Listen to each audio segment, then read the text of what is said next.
toutes et à tous pour ce premier topo de la matinée, donc intitulé Kanaki Mayotte, il n'est pas fini le temps des colonies. Donc, chacun à leur manière, en fait, ces deux territoires illustrent les conséquences en fait, d'une mainmise par l'impérialisme français qui perdure à travers la planète. Mayotte, c'est un département colonie, selon les termes d'un journaliste d'Afrique 21 et de Mediapart, Rémi Carayol, une colonie qui a choisi en fait de rester française jusqu'à la départementalisation de 2011 et ses promesses non tenues. La Kaniki, au contraire, c'est un territoire dont la population native revendique son indépendance et que la France essaye de garder dans son giron, comme la répression en fait, des révoltes de 2024. Donc dans ce topo, il va s'agir de comprendre via l'exemple de Mayotte et de la Kanaki l'impérialisme français et le rôle des révolutionnaires face à ça. On va faire en trois grandes parties. Une première partie qui sera plus introductive, on va dire, où il va s'agir de faire un retour historique et de donner quelques éléments théoriques. Une deuxième partie qui va être sur Mayotte, c'est ça. Et la troisième partie sur Kanaki. Et donc dans une première partie, on va un peu voir Mayotte et la Kanaki dans le développement des conquêtes coloniales et de l'impérialisme. Et on va revenir un peu sur cette question pour mieux comprendre la situation aujourd'hui. Donc l'impérialisme, c'est l'expression d'une phase du capitalisme que Lénine qualifia de stade suprême. C'est le moment en fait où le capital se concentre de plus en plus en une poignée de main. Des entreprises acquièrent une position de monopole, ça permet d'impacter le niveau des prix, d'empêcher le développement de la concurrence, et ces puissances vont rapidement être à l'étroit dans leurs frontières et vont chercher à s'étendre. Pour le capitalisme, c'est une nécessité économique. Les bourgeoisies des puissances européennes, confrontées à la saturation des marchés, à la chute des profits, cherchent à conquérir des territoires pour y écouler leurs capitaux, accéder aux matières premières et mobiliser une main-d'œuvre bon marché et corvéable. Alors, les conquêtes coloniales n'ont pas commencé avec le développement de l'impérialisme au XIXe siècle. Dès le XVIIe siècle, la bourgeoisie française se lance dans les conquêtes coloniales, le piège du territoire et la soumission des peuples qui s'y trouvent. Cette première phase elle va permettre à une classe de marchands d'accumuler une masse de capitaux à la base de son développement industriel. Et ces riches marchands ils vont se regrouper dans ce qu'on appelle des compagnies coloniales. L'actuelle île Maurice, par exemple, fut utilisée pour l'exploitation de la canne à sucre. Alors, à la fin des guerres napoléoniennes, la bourgeoisie française sera affaiblie. L'Angleterre prend à la France l'île Maurice, sa principale base militaire dans l'océan Indien. Ce qui change à ce moment-là, c'est que la bourgeoisie dispose désormais d'un État pour mettre les moyens financiers nécessaires à son développement. Vers 1840, Guizot, le ministre des Affaires étrangères, déclare: il est indispensable de posséder sur les points du globe, qui sont destinés à devenir de grands centres de commerce et de navigation, des stations maritimes sûres et fortes qui servent de point d'appui à notre commerce, où ils puissent se ravitailler et chercher refuge. C'est donc dans ce contexte de la politique des points d'appui dans l'océan Indien que l'État français conquit Mayotte en 1841 et pour le Pacifique la Kanaki en 1853. À ce moment-là, Marx et Engels, dans le manifeste du Parti communiste, écrivent: la bourgeoisie entraîne dans le courant de la civilisation jusqu'aux nations les plus barbares, mais elle force toutes les nations à adopter le mode bourgeois de production. La Kanaki, ça en est un exemple. Dès les années 1860, les sociétés minières exploitent gratuitement les bannières mises à disposition par l'administration coloniale, tout particulièrement pour l'exploitation du nickel, mais pas assez productifs pour les bourgeois. Ils sont remplacés par les travailleurs venus des différentes autres colonies. C'est ce qu'on appelle le système de l'engagement.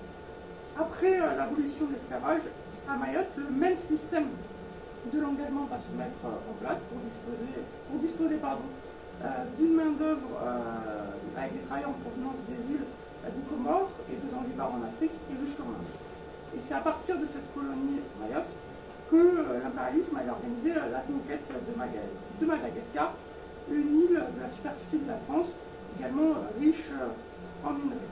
Donc avec ces colonies dans l'océan Indien, la bourgeoisie dispose non seulement de matières premières en nombre, mais aussi d'une manœuvre bon marché. Alors pourquoi maintenir une domination coloniale aujourd'hui? Aujourd'hui encore, en fait, ces territoires, ils restent importants pour l'État et pour la bourgeoisie. D'une manière, on va dire, globale, les intérêts économiques de la bourgeoisie française, parmi les intérêts économiques de la bourgeoisie française, il y a ce qu'on appelle des zones économiques exclusives, qui sont des vastes, en fait, espaces maritimes. Il y a des îles et des archipels qui permettent, ces îles et ces archipels, de contrôler les aides. C'est en fait un périmètre d'exploitation et d'exploration exclusive pour l'État, et qui s'étend jusqu'à 370 km autour des côtes. 93% de ces zones se situent dans les océans Indiens et Pacifique, où se trouvent nombre de zones de pêche et de ressources minérales, c'est-à-dire du fin, du fer, du zinc, du cuivre, de la manganèse ou encore des terres rares. La Nouvelle-Calédonie, elle possède d'immenses gisements de nickel qui représentent environ 25% des réserves mondiales de ce minerai. Et malgré la chute récente des cours, le nickel est demeure recherché par les grandes puissances en raison notamment de son utilisation pour la fabrication des voitures électriques. La France, elle possède une ZE de près de 11 millions de kilomètres carrés, qui fait le deuxième domaine maritime mondial après les États-Unis. On est à 3 millions on est à très peu, je crois, de différence, mais il faudrait vérifier. Elle peut alors tout explorer et tout exploiter, sol, sous-sol, eau et toutes les ressources qui s'y trouvent. La France métropolitaine, c'est 3% de cette surface. Et la Canada, qui en fait, elle apporte une zone maritime française de 1,4 million de kilomètres carrés, soit en fait 13% de sa superficie totale. La Canada, c'est aussi un ancrage militaire. Je vous donne un exemple. La France y possède une base importante située à 17 000 km de la métropole, mais avec 1450 militaires. C'est en fait aussi le lien physique qui rattache le territoire à la métropole à de grandes distances, et en collaboration avec les États de la zone, ces bases elles permettent à la France en fait de mener très loin de son territoire national des opérations de surveillance, de sécurité maritime et potentiellement des guerres. Ça permet par ailleurs de renforcer des alliances, de tester des matériels et de promouvoir l'armement français. C'est aussi ça qui a fait que l'Australie elle a commandé 12 sous-marins à la France en 2019. Quant à l'île de Mayotte, elle se situe donc dans le canal du Mozambique qu'on voit justifie, qui est important pour la navigation et pour les gisements d'hydrocarbures. Les stocks, c'est environ, pour les estimations, 6 à 12 milliards de barils de pétrole, 5 000 milliards de mètres cubes de gaz, ce qui évidemment manque pas de susciter l'intérêt de grands groupes comme Total, d'où aussi le renforcement de la présence française avec la départementalisation en 2011 de l'île de Mayotte. Alors pour protéger ses intérêts, l'État a mis en place un vaste réseau de sécurité militaire et de surveillance face en fait à de fortes puissances militaires concurrentes, américaines ou russes ou chinoises. Et grâce à sa pollution privilégiée, cette zone a permis d'accueillir au cœur de l'océan Indien un régiment de la Légion étrangère capable d'accueillir des avions et des navires de guerre. La France a installé également un centre d'écoute qui lui permet de surveiller l'ensemble de l'océan Indien et une bonne partie du continent africain. Et selon le Centre d'études stratégiques de la marine du ministère des Armées, qui a établi cette très jolie carte, cette omniprésence française elle est indispensable pour pouvoir lutter contre, je cite, les activités illicites et le contrepoids, et faire un contrepoids à l'influence chinoise, ou encore la piraterie, la pêche illicite ou les trafics en tout genre. Et donc maintenant, on va, d'après cette première grosse partie introductive, parler plus spécifiquement de Mayotte. Alors, Mayotte, donc 101e département français, sa situation a fait la une à 2 reprises récemment. Alors, lors de l'opération Wambouchou en 2023, qui avait été lancée par Darmanin, alors ministre de l'Intérieur, donc qui était une vaste opération de destruction de bidonvilles à coups de bulldozer, puis plus récemment, avec le passage du cyclone Chido, qui a ravagé donc le plus pauvre de tous les départements français. Selon l'INSEE, l'Institut national des statistiques économiques, etc., 77% des 300 000 habitants de Mayotte vivent sous le seuil de pauvreté nationale. La moitié de cette population vit avec moins de 260 € par mois, alors qu'au contraire, le coût de l'alimentation est 30% plus élevé qu'en France métropolitaine. 34% des personnes seraient au chômage, sachant que ce chiffre est quand même très difficile à estimer avec précision, puisqu'il y a de nombreuses personnes qui travaillent dans ce qu'on appelle le secteur informel. Un tiers de la population n'a pas accès à l'eau courante, mais de toute façon, l'eau est régulièrement coupée et de ce fait, elle n'est pas salubre. Et donc, on a aussi plus de 100 000 personnes qui sont contraintes de vivre dans les plus grands bidonvilles de France. Hein, donc, c'est la France, mais voilà, pas vraiment la France. Donc, dans une telle situation de précarité, le passage de Chido a évidemment été une catastrophe. Non seulement l'État français ne met pas les moyens nécessaires pour réparer les dégâts causés par le cyclone, mais il continue en fait à dévier la colère de la population vers des boucs émissaires, qui sont donc les immigrés comoriens, les présentant comme responsables de tous les maux de Mayotte et encourageant toujours plus la xénophobie. Donc divisé pour mieux régner, l'impérialisme français l'a fait pour garder Mayotte comme territoire français, comme nous allons le voir, et il continue à semer le même poison pour ne pas faire face à ses responsabilités vis-à-vis de la population d'un territoire qui est officiellement français. Donc maintenant, on va voir l'histoire d'une création de frontières, hein, qui est bien sûr complètement artificielle, mais bon, comme toutes les frontières, et là, totalement absurde. Donc la colonisation de Mayotte par la France date de 1843, et elle était suivie par la conquête des autres îles de l'archipel des Comores. En effet, Mayotte fait partie de l'archipel des Comores, Mayotte est comorienne. En 1946, les Comores sont devenus un territoire d'outre-mer, officiellement, qui a connu par la suite une indépendance tardive, puisque c'est seulement en 1974 que la France a organisé une consultation dont le résultat était sans appel, puisque 95% des Comoriens se sont prononcés pour l'indépendance. Mais en fait, la France a découpé le scrutin île par île, en considérant que seule la Grande Comore, Anjouan et Mohéli, hein, vous avez la carte ici, prenaient leur indépendance, et que Mayotte, qui avait voté à 65% pour rester française, devait rester donc un territoire français.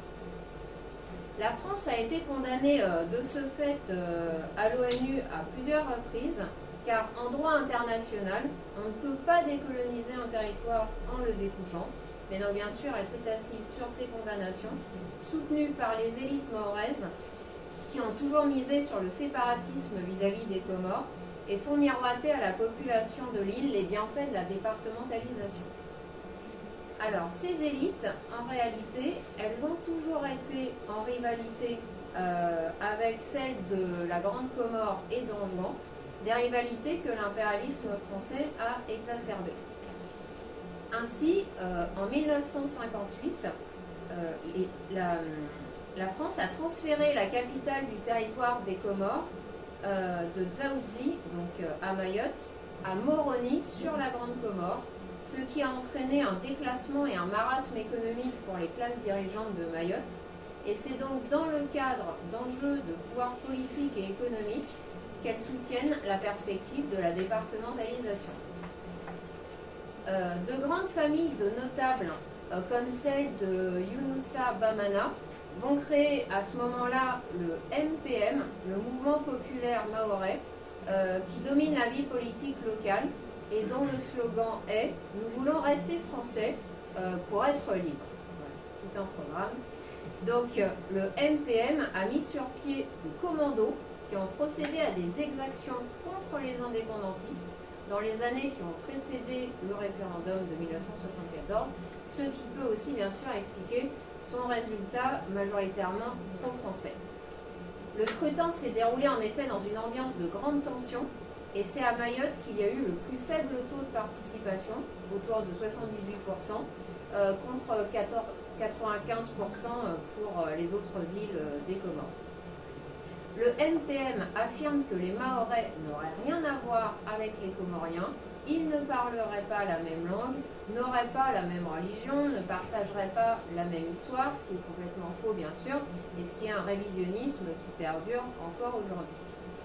Alors, en ce qui concerne l'impérialisme français, donc les gaullistes, eux, étaient plutôt divisés sur l'attitude à avoir vis-à-vis de Mayotte. Par exemple, Jacques Faucard, Monsieur Afrique, entre guillemets, de l'Élysée, sous De Gaulle et Pompidou, penchait pour l'indépendance en prenant soin de choisir des dirigeants favorables à la France-Afrique, comme ils ont fait dans plein d'autres pays.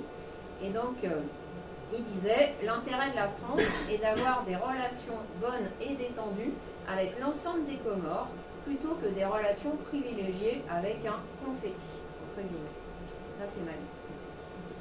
Mais les séparatistes mahorais ont trouvé des alliés providentiels au sein de l'extrême droite française, plus précisément les royalistes de l'Action française, suivis par quelques figures du gaullisme, parmi lesquelles Pierre Mesmer et Michel Debré.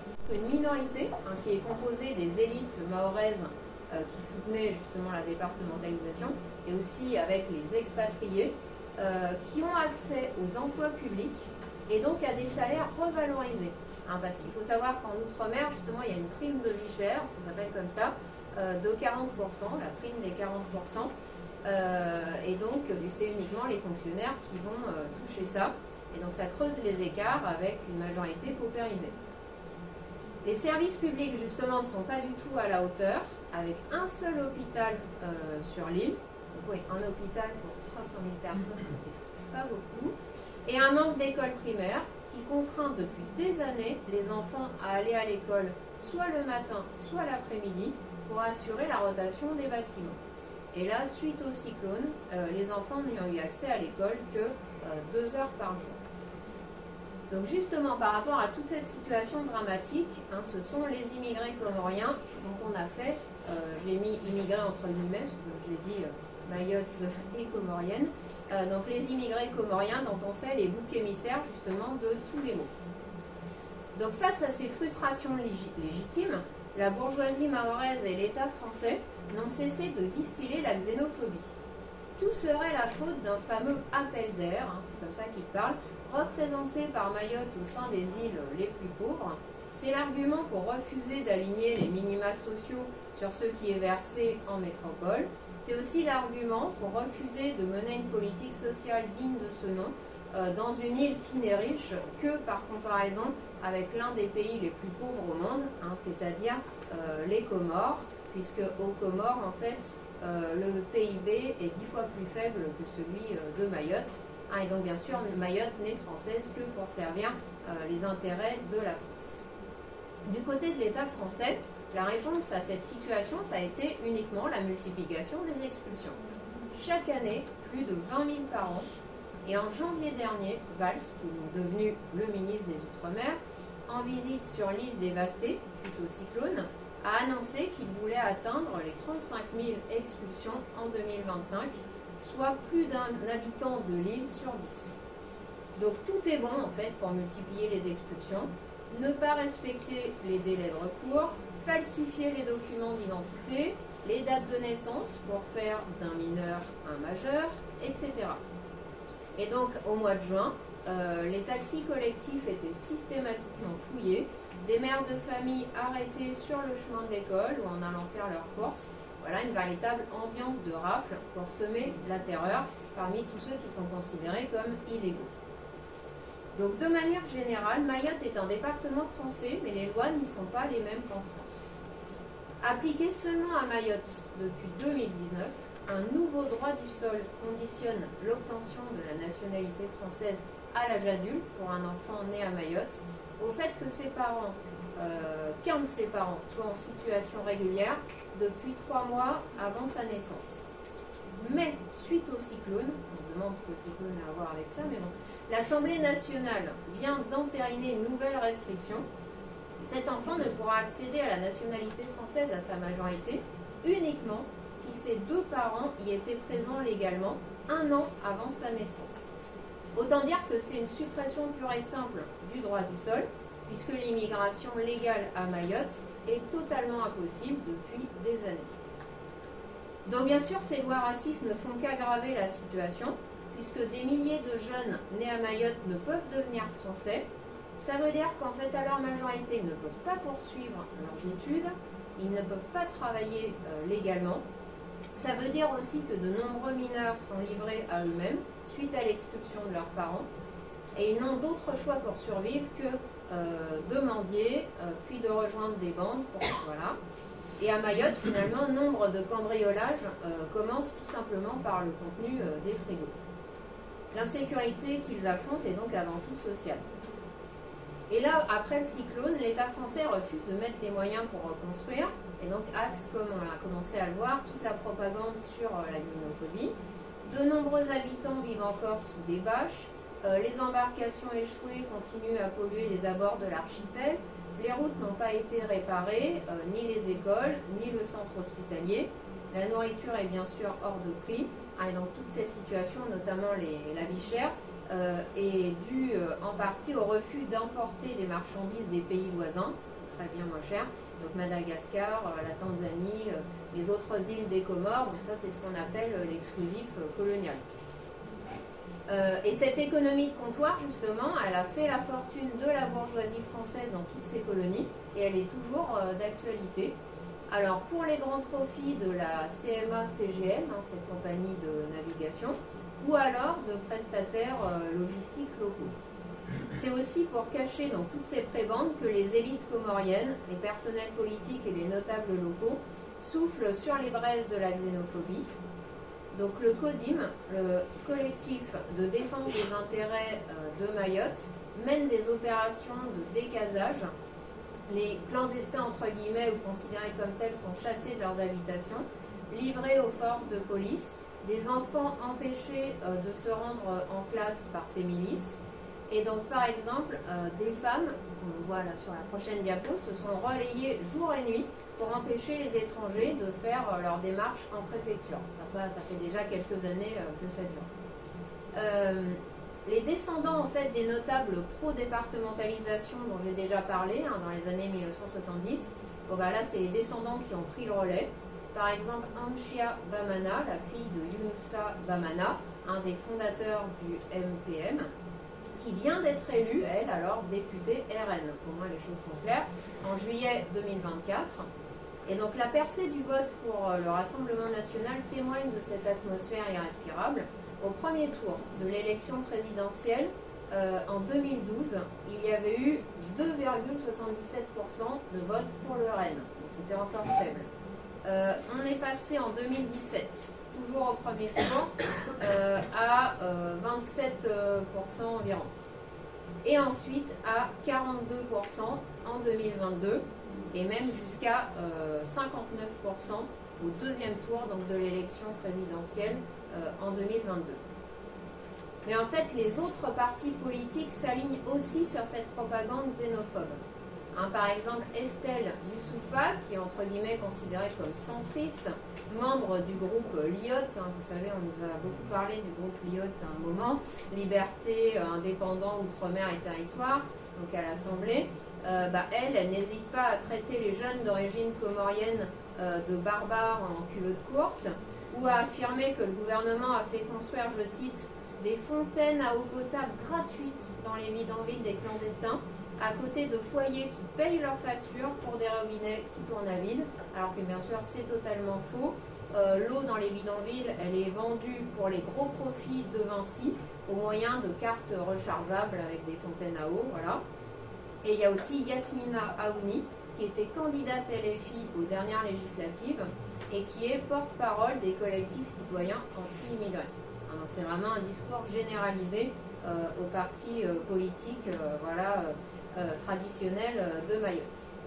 Donc chez tous ces politiciens, le sous-développement de Mayotte est ainsi moins attribué à la responsabilité de la France qu'à la présence d'immigrés, entre guillemets. Ces immigrés sont pourtant exploités par les mêmes personnes qui les dénoncent à Mayotte, puisque bien des membres du CODIM, le collectif de défense des intérêts citoyens, etc., embauchent en réalité des sans-papiers pour construire leur maison, pour garder des enfants. Et suite au cyclone, des distributions de packs d'eau et de vivres ont été largement accaparées par les élus et les commerçants et revendues illégalement. De nombreuses personnes ont témoigné s'être vues demander des papiers, une adresse pour bénéficier de cette aide alimentaire, ce qui est totalement illégal.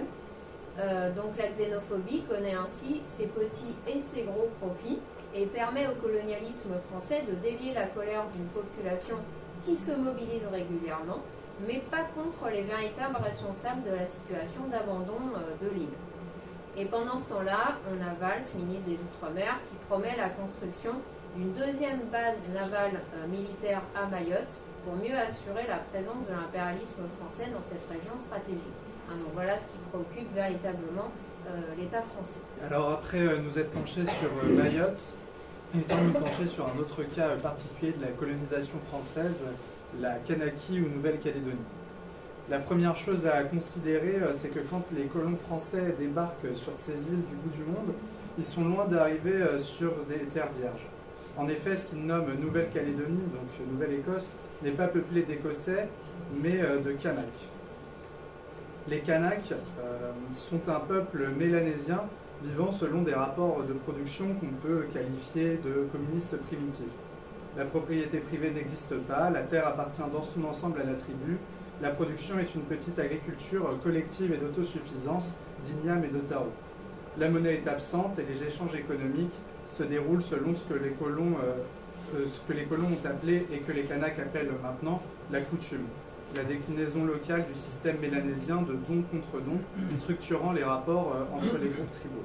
Mais l'État colonial français n'a pas pris possession du Caillou, c'est l'autre nom de la Kanaki, pour le plaisir. Il s'agissait en effet pour lui de s'assurer une zone de contrôle dans cet espace océanien stratégique pour les flux commerciaux et dominé par les Pays-Bas et l'Angleterre. Mais comment assurer une présence permanente et une domination pérenne à 20 000 km de la métropole? Eh bien, en y faisant vivre une population permanente de colons. Le petit problème, c'est que qui veut volontairement émigrer à 20 000 km de chez lui après 6 mois de bateau dans des terres à moitié sauvages qu'on dit peuplées de cannibales? Bon, bah, a priori, pas grand monde. Ainsi va naître l'idée géniale, transformer la Nouvelle-Calédonie en colonie pénitentiaire, en bagne, où on enverra de force les délinquants condamnés à plus de 6 mois de peine.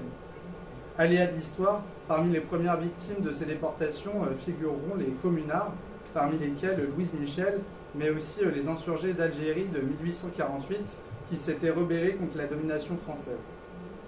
Sur le bateau et dans les bagnes, certains de ces insurgés contre l'État vont d'ailleurs sympathiser, eux qui ignoraient presque tout de la lutte des autres et pourront partager leurs expériences et la ramener en France pour ceux qui rentreront. Mais surtout, ces bagnards, ils vont se retrouver au contact des populations kanaks sur place. Quand les révoltes kanaks vont éclater, l'État colonial français va utiliser les bagnards pour les réprimer. Certains anciens communards troquent facilement l'uniforme des fédérés pour celui de l'armée coloniale, confus qu'ils sont encore pour de grands idéaux républicains civilisateurs. Mais d'autres déjà observent la situation d'un peuple colonisé, l'analysant comme conséquence du capitalisme, au même titre que l'exploitation des travailleurs et la misère des pauvres de métropole, et se lient avec le peuple canard, à l'instar de Louise Michel, encore une fois, qui sympathise avec eux et écrit de façon avant-gardiste à leur sujet. Mais la colonie pénitentiaire ne sert pas qu'à exécuter des peines et a vocation à devenir colonie de peuplement. Une fois leur peine terminée, les anciens bagnards sont encouragés, voire forcés à rester sur place, libres et à devenir des colons. Les bagnards étant majoritairement des hommes, beaucoup prennent des épouses kanaks. Certains partent vivre dans les tribus kanaks, mais d'autres fondent des villages à proximité des bagnes et deviennent paysans. Ces descendants de Bagnards sont à l'origine du petit groupe ethnique, de deux groupes, le petit groupe ethnique des Arabes, donc qui sont les descendants des Bagnards algériens, et du beaucoup plus gros groupe ethnique des Caldoches, les descendants des Bagnards européens. À la fois relais de l'État colonial et population pauvre exploitée, elles auront un rôle contradictoire dans le développement de la région. Ainsi, à la fin du XIXe siècle, commence la transformation profonde de la structure économique de la Kanaki Nouvelle-Calédonie. L'émergence d'une colonie de peuplement pousse les colons caldoches et les forces coloniales françaises à repousser les Kanaks loin de leurs terres ancestrales et de leur agriculture vivrière pour mettre en culture de vastes étendues de terres avec une agriculture moderne de paysans et de grands exploitants sucriers. Mais le plus notable dans l'économie de la Nouvelle-Calédonie, c'est la mise en exploitation au début du XXe siècle des mines de nickel, dont le sol Kanak est la troisième plus grande concentration au monde, nécessitant un apport de capital important. Ces exploitations ne peuvent être construites que par des bourgeois venus de métropole. Ils importent de métropole les cadres dont ils ont besoin, qui bénéficient des meilleurs traitements offerts dans les colonies. Ils emploient pour le travail qualifié des caldoches, et pour les tâches les plus subalternes, ils emploient des Kanaks qui, chassés de leurs terres, n'ont d'autre choix que d'accepter les pires conditions de travail et des salaires indécents pour survivre. Le choc, il est total. Un peuple qui ne connaissait même pas le concept d'argent il y a un siècle est projeté dans la plus dure forme coloniale de l'exploitation capitaliste. Cette situation va participer à un fort délitement des liens sociaux anciens et un afflux de masse de Kanaks dans les banlieues pauvres de ville, en particulier à Nouméa, mais aussi à une prédisposition extrêmement forte des Kanaks à l'alcool et aux drogues. Par ailleurs, dans un pur système colonial, l'intégralité du commerce de Nouvelle-Calédonie est détenue par un minuscule groupe de colons extrêmement riches et liés à la CMA-CGM. L'administration locale est entièrement aux mains de colons envoyés de métropole pour des durées de quelques mois à quelques années et vivent coupés de la population locale dans des quartiers aisés. Mais comme dans d'autres colonies, l'État français a su ne pas faire reposer sa domination que sur son armée coloniale. Elle s'est cherché des relais dans la société locale qu'elle était en train de dissoudre par les nouveaux rapports de propriété qu'elle introduisait. Ainsi, alors que la société kanak traditionnelle ne reposait pas sur une hiérarchie figée, mais sur des rapports de clans et de famille, à l'instar d'autres sociétés qu'on peut dire communistes primitives, l'administration coloniale impose la désignation de petits chefs et de grands chefs dans les tribus, indépendamment de l'ordre traditionnel, et en profite pour favoriser ses soutiens et diriger ses opposants. Ces chefs doivent servir de relais et de tampon entre l'État et la tribu. Encore aujourd'hui, un des marqueurs forts de l'identité kanak, c'est l'exécution de la coutume, la cérémonie de don contre don. C'est d'ailleurs un moyen relativement infaillible d'être accepté pour un étranger et inversement rejeté si on ne l'effectue pas. Mais même celle-ci, soi-disant millénaire, a été profondément transformée par les nouveaux rapports. Ainsi, il n'est pas si rare d'offrir de l'argent en guise de coutume. Surtout, elle est instrumentalisée par certaines forces coloniales. Ainsi, dans les années 2000, la compagnie Le Nickel a fait la coutume à la tribu kanak sur la terre desquelles elle voulait extraire le nickel. De cette manière, leur position est inviolable car protégée par la coutume. Enfin, l'émergence d'une économie capitaliste a prolétarisé de nombreux kanaks, comme on l'a vu. Ces kanaks qui se retrouvent dans une situation particulière, le cul entre deux chaises, entre un jeune prolétariat urbain et la vie dans les tribus, écartelant la société kanak. On l'a vu, la Kanaki Nouvelle-Calédonie est un exemple riche pour comprendre le processus de colonisation par l'État français depuis 200 ans. Depuis 200 ans, c'est aussi un territoire au cœur des enjeux, qu'on peut dire, de décolonisation, un phénomène contradictoire comme on va le voir. Le premier aspect à prendre en compte, c'est la lutte historique du peuple kanak. En effet, depuis les années 1850 et l'arrivée de la France, les Kanaks n'ont pas accepté la situation coloniale et ils se sont révoltés à plusieurs reprises contre le colonisateur. On va voir quelques exemples qui permettent de comprendre l'évolution de cette lutte. La première grande révolte a lieu dans les années 1870, alors que les colons repoussent les Kanaks de leurs terres pour établir des cultures et des pâturages. La révolte, elle va être dirigée par la personne d'Ataï, le grand chef de Comalé. Grand chef, comme on l'a dit, tampon entre les autorités coloniales et les tribus, et qui va plusieurs fois faire remonter diplomatiquement les plaintes des Kanaks. Mais face au mépris des colonisateurs et investi du pouvoir de fédérer les Kanaks, dont l'ont en partie investi les colonisateurs, il se réunit avec d'autres chefs et rassemble des tribus pour mener une guerre à la France. Il s'agit d'un conflit militaire parfaitement asymétrique.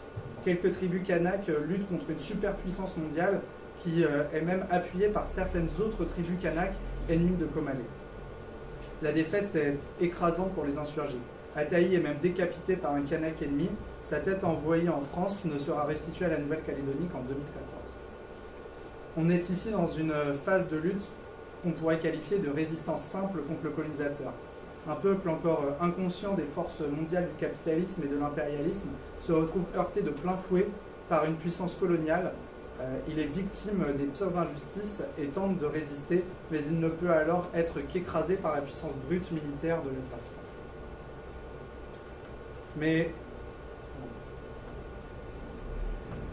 Mais au cours du XXe siècle, la colonisation continue. En même temps que toujours plus de Kanaks sont contraints à quitter leurs terres traditionnelles, ils rejoignent les rangs du prolétariat urbain, travaillant dans le nickel, dans la grande distribution, dans les services. D'opprimés coloniaux, ils deviennent des exploités du capital. Par là même, ils acquièrent des moyens d'action économique, créent des syndicats et des partis. Intégrés à la sphère de circulation mondiale, entre autres paradoxalement à travers les séminaires religieux qui mettent en contact des Kanaks et des personnes du monde entier, les Kanaks des tribus et des villes prennent connaissance des luttes de décolonisation et des idées socialistes qui gagnent du terrain. De nombreuses luttes partielles, en particulier des luttes foncières pour la restitution des terres par les capitalistes, aboutissent en 1984 à la fondation du FLNKS, le Front de Libération Nationale Kanak et Socialiste, qui réunit la majorité des organisations luttant contre la colonisation à Kanaki. Le FLNKS, très implanté, appelle au boycott des élections territoriales en 1984 et crée un gouvernement provisoire de Kanaki. Ça marque le début d'une période insurrectionnelle connue sous le nom d'événements, avec des guillemets, entre 1984 et 1985. Les Kanaks y s'affrontent directement avec les forces de répression et les milices des colons. Le FLNKS se livre aussi à de nombreuses actions de lutte économique. Il déclare la grève dans les mines de nickel, occupe les terres agricoles colonisées et font des barrages le long des routes pour empêcher les livraisons. Cette période de lutte, elle est caractérisée par un meilleur discernement de l'adversaire. L'État français est systématiquement lié aux intérêts des grands capitalistes qui exploitent les Kanaks sur l'île et pillent leurs terres. Les méthodes de lutte, elles sont à cette image.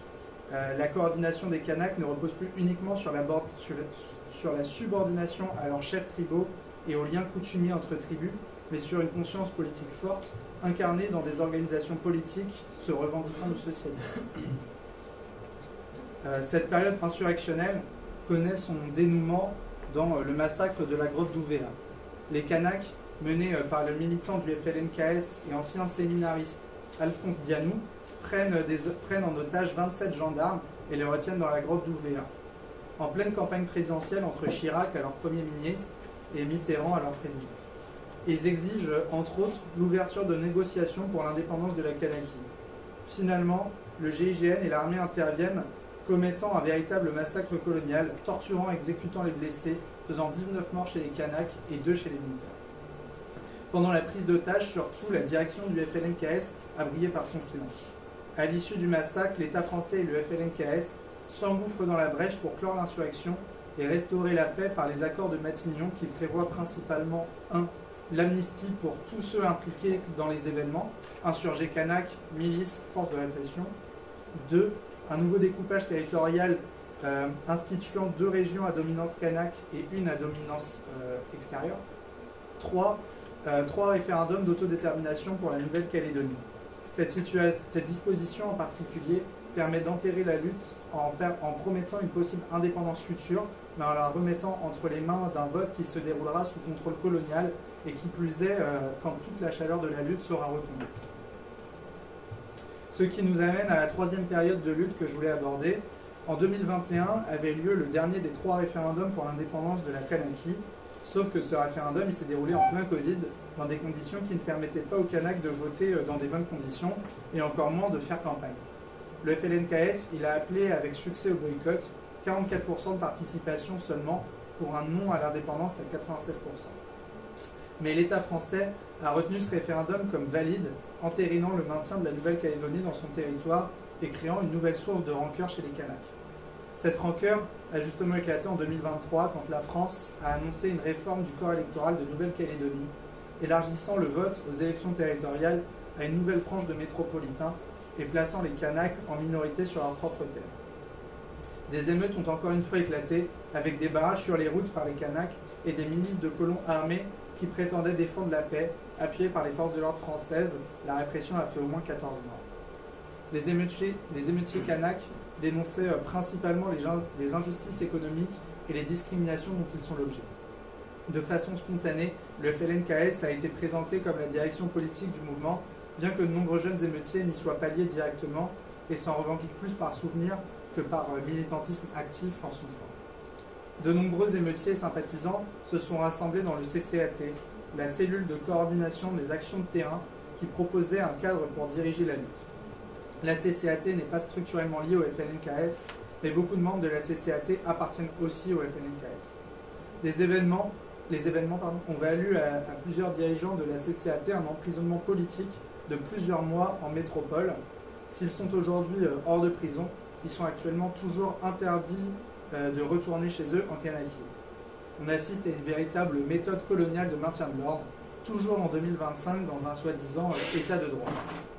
Mais par ailleurs, étant la seule direction politique crédible, le FLNKS a poursuivi sa politique conciliatrice et a appelé les émeutiers au calme tout en soutenant dans leur colère, et l'État a relancé le processus démocratique pour aboutir à une décolonisation qui dans les faits est sans cesse repoussée, on va y revenir.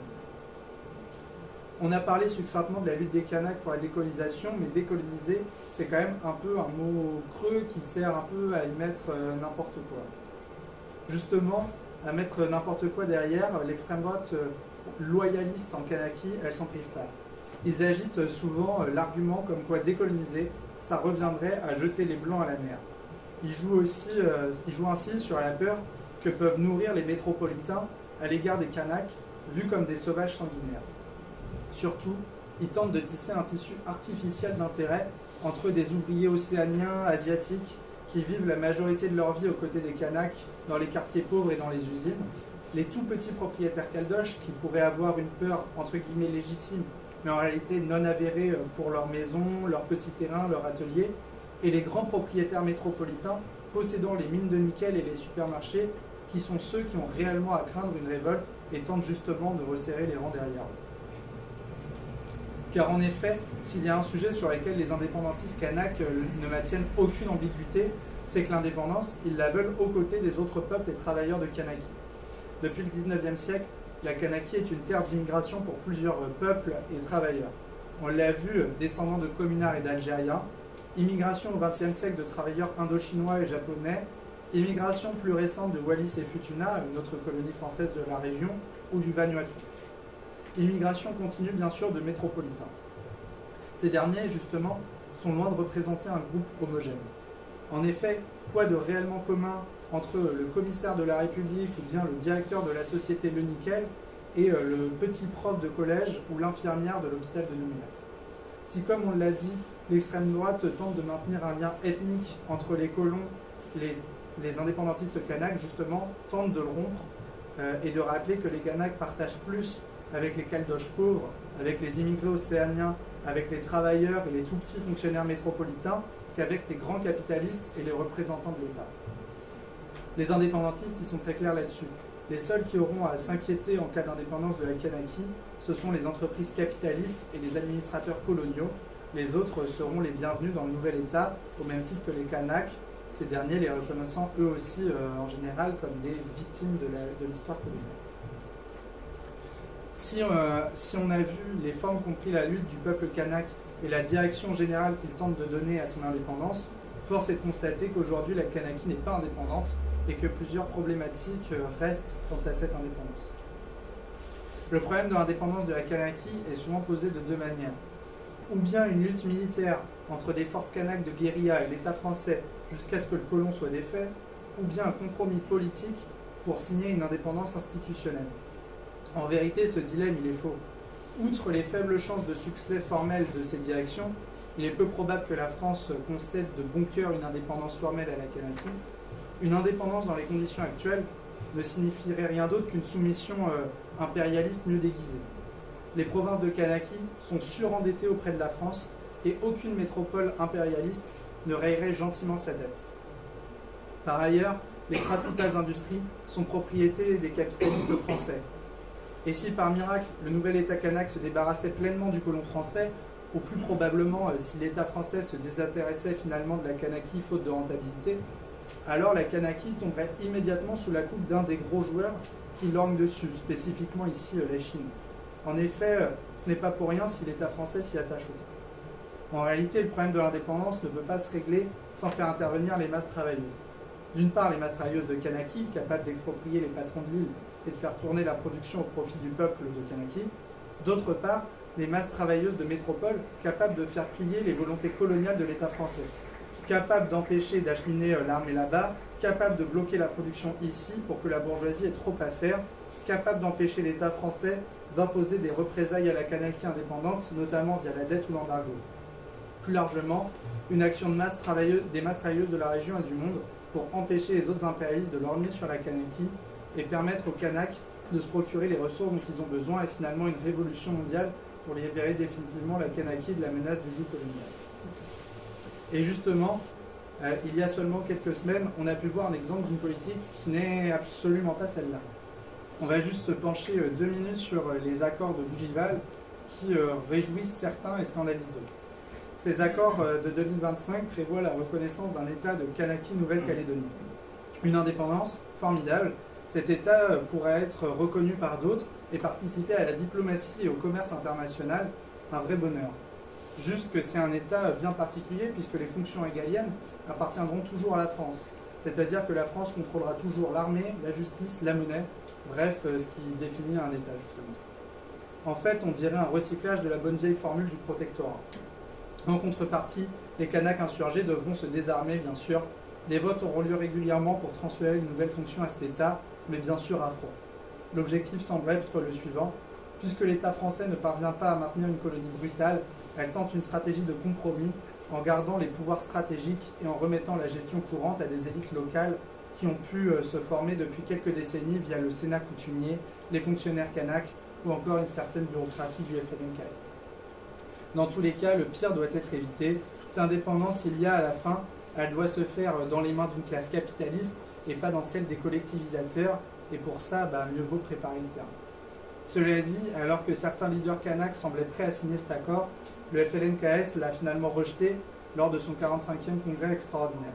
Le FLNKS continue de s'accrocher aux accords de Nouméa comme base de la décolonisation et affirme vouloir poursuivre le dialogue avec l'État français. Une posture qui rejette un compromis pourri, mais qui ne dispose pas de nouvelle issue. Cependant, le gouvernement français a l'air de vouloir appliquer les accords de Bougival, même s'il doit le faire tout seul, et tient le calendrier des accords avec la proposition de loi du 13 août sur le report des élections de la province sud. Mais surtout, outre les tractations politiques, la tension continue de monter sur place. La pauvreté s'accroît toujours, poussant de nombreux Kanaks à quitter les villes pour retourner en tribu. Mais ils n'ont pas tellement plus d'avenir là-bas dans les conditions actuelles. En même temps, l'État français a dépêché des forces de l'ordre dans les quartiers pauvres en prévision de nouvelles émeutes et les tensions avec la population sont quotidiennes. Par ailleurs, plusieurs leaders kanaks sont toujours déportés en France et la situation pourrait bien être explosive dès la rentrée. Et donc pour conclure, quelle perspective pour les révolutionnaires? Déjà le redire, comme partout il se développe, le capitalisme n'est qu'une classe, la classe ouvrière, et alors que l'État cherche à la diviser, à l'exploiter de toutes les manières possibles, elle a montré à travers les différentes mobilisations bien que des points d'appui existaient face à la puissance coloniale. Ça a été le cas à Mayotte en 2018, où il y a eu plusieurs mois de grève, de manifestations, de blocages contre la vie chère et l'insécurité. Il y avait des collectifs citoyens dans lesquels étaient revendiqués des droits, alors en tant que résident d'un département français, et non la nécessité pour les habitants de l'île de vivre dignement, montrant aussi les contradictions de ces mobilisations. Et personne, même parmi les syndicats de l'île, n'a défendu une politique de classe, et la dénonciation de la sécurité a été en fait la porte ouverte à une division d'entreprise. Mais Carla Baltus, la présidente du MEDEF local, déclarait alors, je cite, la grève nous tue, appelant à un retour à la normale. Et pour finir, disait car Mayotte, ça ne donne plus envie, ça fait peur. Alors même si elle le fait avec ses contradictions, la classe ouvrière mahoraise, elle montre que quand elle utilise les outils à sa disposition, elle peut faire quand même un peu trembler les patrons. En Kanaki, la motion contre le projet de loi constitutionnel, élargissant le corps électoral, a également montré, malgré une répression importante, toute la colère que portait en elle la population.